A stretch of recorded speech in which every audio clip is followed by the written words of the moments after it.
نحمده ونصلي على رسوله الكريم أما بعد فأعوذ بالله من الشيطان الرجيم بسم الله الرحمن الرحيم ربي يسر ولا تعسر وتمم بالخير وبك نستعين آمين اللهم آمين.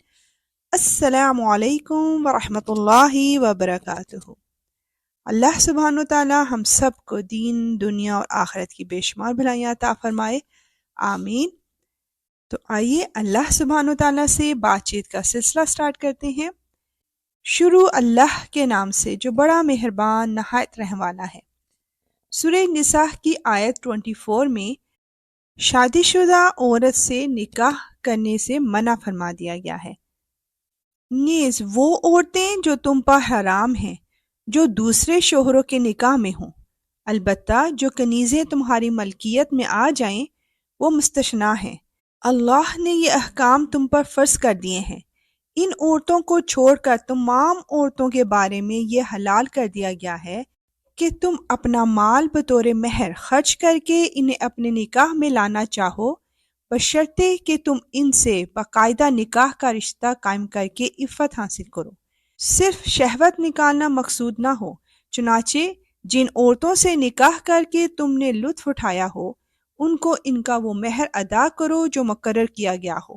البتہ مہر مقرر کرنے کے بعد بھی جس کمی پیشی پر تم آپس میں راضی ہو جاؤ اس میں تم پر کوئی گناہ نہیں۔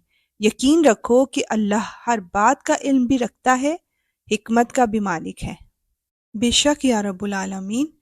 آیت 25 میں کنیز سے نکاح کرنے کی سہولت دی گئی ہے، اور تم میں سے جو لوگ اس بات کی طاقت نہ رکھتے ہوں کہ آزاد مسلمان عورتوں سے نکاح کر سکیں تو وہ ان مسلمان کنیزوں میں سے کسی سے نکاح کر سکتے ہیں جو تمہاری ملکیت میں ہوں، اور اللہ کو تمہارے ایمان کی پوری حالت خوب معلوم ہے، تم سب آپس میں ایک جیسے ہو، لہٰذا ان کنیزوں سے ان کے مالکوں کی اجازت سے نکاح کر لو اور ان کو قاعدے کے مطابق ان کے مہر ادا کرو، بشرطے کہ ان سے نکاح کا رشتہ قائم کر کے انہیں پاک دامن بنایا جائے، نہ وہ صرف شہوت پوری کرنے کے لیے کوئی ناجائز کام کریں اور نہ خفیہ طور پر ناجائز آشنائیاں پیدا کریں۔ پھر جب وہ نکاح کی حفاظت میں آ جائیں اور اس کے بعد کسی بڑی بے حیائی یعنی زنا کا ارتکاب کریں تو ان پر اس سزا سے آدھی سزا واجب ہوگی جو غیر شادی شدہ آزاد عورتوں کے لیے مقرر ہے۔ یہ سب یعنی کنیزوں سے نکاح کرنا تم میں سے ان لوگوں کے لیے ہے جن کو نکاح نہ کرنے کی صورت میں گناہ میں مبتلا ہونے کا اندیشہ ہو، اور اگر تم صبر ہی کیے رہو تو یہ تمہارے لیے بہت بہتر ہے، اور اللہ بہت بخشنے والا بڑا مہربان ہے۔ بے شک یا رب العالمین تجھ سے بڑھ کر کوئی مہربان نہیں۔ آیت 26 to 28 میں ہم جانیں گے کہ شریعت اللہ تعالیٰ کی ایک رحمت ہے۔ اللہ چاہتا ہے کہ تمہارے لیے احکام کی وضاحت کر دے، اور جو نیک لوگ تم سے پہلے گزرے ہیں تم کو ان کے طور طریقوں پر لے آئے اور تم پر رحمت کے ساتھ توجہ فرمائے، اور اللہ ہر بات کا جاننے والا بھی ہے، حکمت والا بھی۔ بے شک یا رب العالمین۔ اللہ تو چاہتا ہے کہ تمہاری طرف توجہ کرے، اور جو لوگ نفسانی خواہشات کے پیچھے لگے ہوئے ہیں وہ چاہتے ہیں کہ تم راہ راست سے ہٹ کر بہت دور جا پڑو۔ اللہ چاہتا ہے کہ تمہارے ساتھ آسانی کا معاملہ کرے، اور انسان کمزور پیدا ہوا ہے۔ بے شک یا رب العالمین ہم بہت کمزور ہیں، اور تو ہمیں لمحہ بھر کے لیے بھی اپنی نفس کے حوالے نہ کرنا۔ آیت 29 to 30 میں مال و جان کی حرمت کے متعلق بتایا جا رہا ہے۔ اے ایمان والو، آپس میں ایک دوسرے کے مال ناحق طریقے سے نہ کھاؤ، الا یہ کہ کوئی تجارت باہمی رضامندی سے وجود میں آئی ہو تو وہ جائز ہے، اور اپنے آپ کو قتل نہ کرو، یقین جانو اللہ تم پر بہت مہربان ہے۔ بے شک یا رب العالمین۔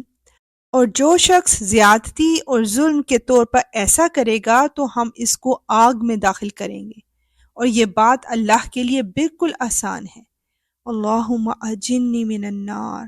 یا رب العالمین تو ہمیں دنیا کے امتحانوں، موت کی سختی، قبر کے اور آخرت کے عذاب سے اپنی پناہ میں لے لے۔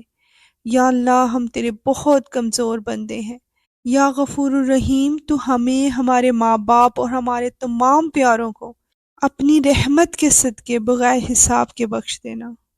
یا اللہ مانوس کر دے ہماری وحشتوں کو ہماری قبروں میں، اور قرآن کی وجہ سے ہم پر رحم فرما، اس کو ہمارے لیے نور، ہدایت اور رحمت کا ذریعہ بنا۔ یا اللہ جو ہم بھول جائیں ہمیں یاد کروا دینا، اور وہ کچھ ہمیں سکھا دے جو ہمیں معلوم نہیں۔ دن کی گھڑیوں میں اور رات کی گھڑیوں میں تلاوت کی توفیق عطا فرما، اور اس کو ہمارے لیے دلیل بنا دے۔ آمین یا رب العالمین۔ انشاءاللہ ملیں گے نیکسٹ آیات کے ساتھ۔ اب اجازت، وآخر دعوانا ان الحمدللہ رب العالمین۔ سبحانک اللہم وبحمدک، اشہد ان لا الہ الا انت، استغفرک واتوب الیک۔ السلام علیکم ورحمۃ اللہ وبرکاتہ۔